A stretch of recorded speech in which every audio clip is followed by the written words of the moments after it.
Even before I started working on Paws of Stars, my experience with warriors often involved being drawn to and expanding upon certain characters, particularly those that could have interesting dynamics with each other.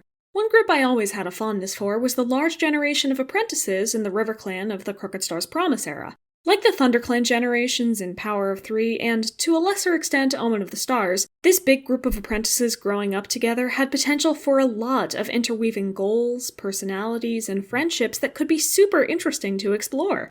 If I was ever going to write any of these characters, seeing as I will likely never get to use these guys in a story though, I figured I could just throw up my headcanons into the wild for you to do with as you please. General notice ahead of time, though, that I created and grew interest in these headcanons before the release of Leopardstar's Honor, a book that gave unfortunate characterizations to some of the cats in this generation.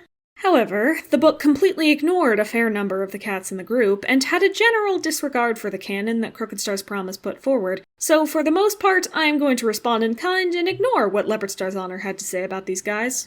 As a general rule, these 8 apprentices are a nice, classic friend group. They like each other, hang out with each other before other clanmates, and will often try to go on patrols together. Crookedstar's Promise showed this off directly several times, to the point that they all agreed to delay their apprenticeships until Leopardkit, the youngest of them, was ready, so they could all be apprentices together. And this is the most basic, foundational fact about this group that Leopardstar's Honor managed to screw up. As far as my headcanons are concerned, some of them saw the extra time in kithood as more chances for bonding, others saw it as more time for friendly competition, but they all enjoyed having each other around. When it comes to differentiating them, though, I need to turn a little more heavily into the headcanon territory, which, in this case, I am happy to do. Sedge Creek, Loudbelly, and Reedtail probably had it the easiest, with the exception of Leopardfur. They were the oldest of the group, and their parents were Timberfur and Ottersplash, both highly respected deputy candidates and senior warriors in the clan, who encouraged growth and experimentation in their kits, without placing too many expectations on them. Because of this, they didn't have many of the self-worth or jealousy-based issues that some of the other kits had, and were able to grow up with more freedom and self-expression. Sedge Creek, Crookedjaw's apprentice, is already shown in the books to be a bubbly, eager, and optimistic she-cat who wants to prove herself but isn't particularly talented at first. Still, with Crookedjaw's careful tutelage, she came to learn a lot more and respected her mentor greatly. For my part, I think it was the encouragement from both Crookedjaw and her parents that let her stay optimistic despite her initial failures. She was given the space to learn and grow, and doesn't feel an obligation to be great right away. Sedge Creek is generally confident enough to express her opinion, even when it isn't popular, but she isn't especially ambitious and is usually content to go along with whatever the group wants. She's close with everyone else in her generation, acting as the glue that holds them together, but is closer to Sunfish, Leopardfur, and surprisingly Frogleap than anyone else. Loudbelly, Oakheart's apprentice, isn't the most standout cat in the group. He's playful with his siblings and is quite perceptive, but he gets scared by things easily and doesn't like taking risks outside his comfort zone.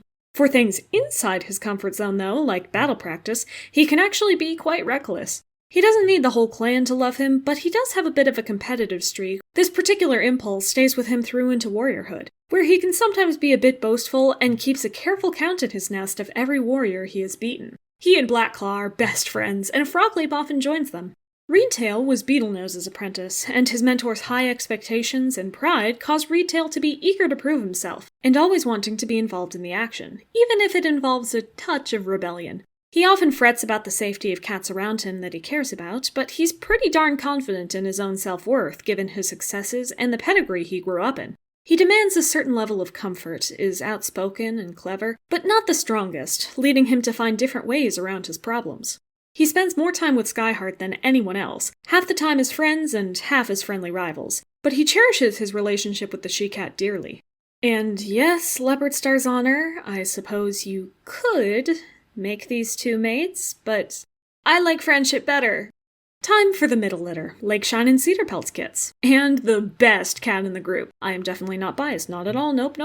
Sunfish was Volclaw's apprentice, and she would probably be the best leader of the group, but she often lets her even bolder friends lead instead, since she doesn't personally care about the status. She holds a touch of jealousy towards her 3 older friends for the upbringing they got, being so close to and yet getting so much freedom from Ottersplash.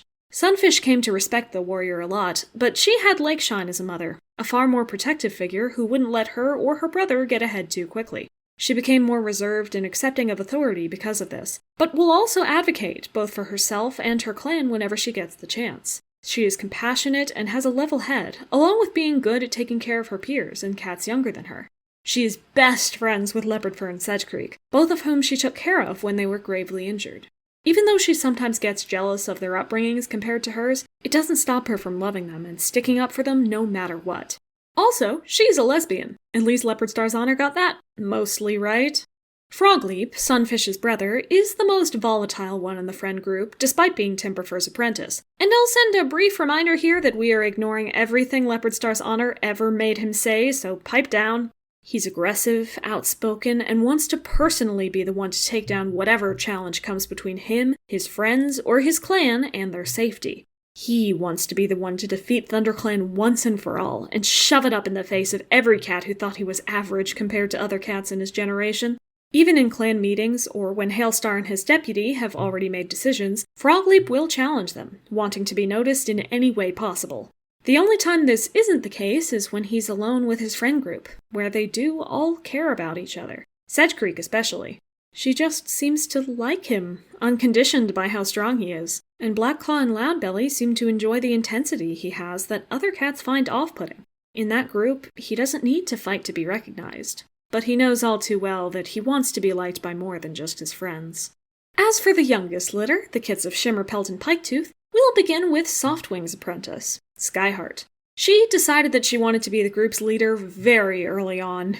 Even being one of the youngest kits, she would always be sure to put herself in charge and make decisions during their games and adventures, and she would announce new changes if it ever looked as though her control was going away. Having Shimmerpelt as a mother, who wasn't especially protective like Lakeshine or a strong warrior like Ottersplash, and then losing most of her time with her own mom thanks to Leopard Kit made her especially eager to get out and make her own way somewhere else in the clan.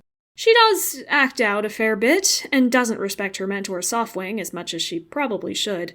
But come on, her brother got the clan leader! Why did she get stuck with stupid Softwing? She ends up leading Frogleap into a bunch of her minnow-brained schemes. His volatile nature made it far easier to get him to do the dirty work and get punished in place of her.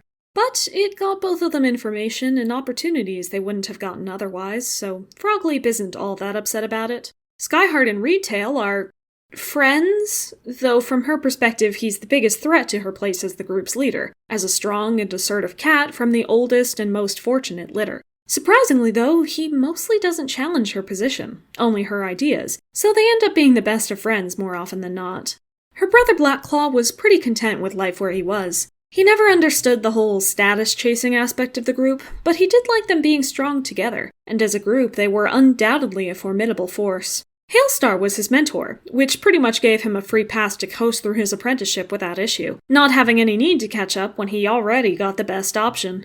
He's secure in his strength, and usually opts for sneaky plays of aggression rather than brute strength like Skyheart and Frogleap prefer. He's more of a follower by nature, adding suggestions, but ultimately defaulting to the highest authority, be it Skyheart or Hailstar or the clan at large. One thing is for sure, Riverclan is awesome, and ThunderClan is stinky. His clan is a team, the strongest team in the forest. He's good friends with Loudbelly, with Frogleap often tagging along with them. They feel their loyalty quite intensely and really care about standing up to fight the other clans. Both Loudbelly and Frogleap get a little caught up in their personal successes sometimes, but Blackclaw likes to be there to inspire Loudbelly to work harder for himself and to take Frogleap down a peg when he gets in his own head. And finally, we come to Leopardfur, the baby of the group. Her mother, Brightsky, died giving birth to her, and her father Mudfur soon became a medicine cat. But he and her foster mother Shimmerpelt still fussed over her constantly.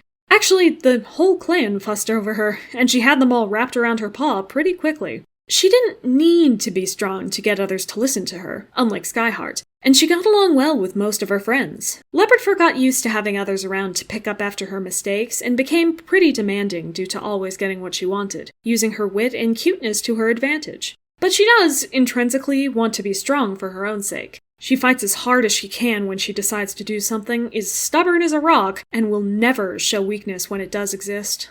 Sunfish likes to help her even when she doesn't need it, cooling down her temper and seeing her as an equal rather than a victim, leader, or rival. And Sedgecreek, darn it, she's just so kind and optimistic. She doesn't see any dreary future or even present like Leopardfur often does. Faced with the same fight, coming out with similar injuries, Leopardfur prayed to StarClan in case she was going to die, and Sedge Creek turned to promise her that they wouldn't, already asking for them to go on a hunting patrol together when they were both released from the medicine den. Big generations in Warriors almost always have enormous potential for interesting characterizations and dynamics by comparing the involved cats against each other and letting them show off more of their personalities and goals through their interactions. But it's taken to a whole new level with the characterization Crookedstar's Promise gave to all its characters, from the main heroes to each and every background cat. Everyone had a clear and distinct place in Riverclan, and this generation, as I described them in this video, is one of my favorite products of that environment. I love these little kitties so much, even though I will never do anything with them, and I hope you've come to understand at least part of that love now. Thank you for watching, and always remember that Riverclan fish, Riverclan swim, Riverclan cats use water to win!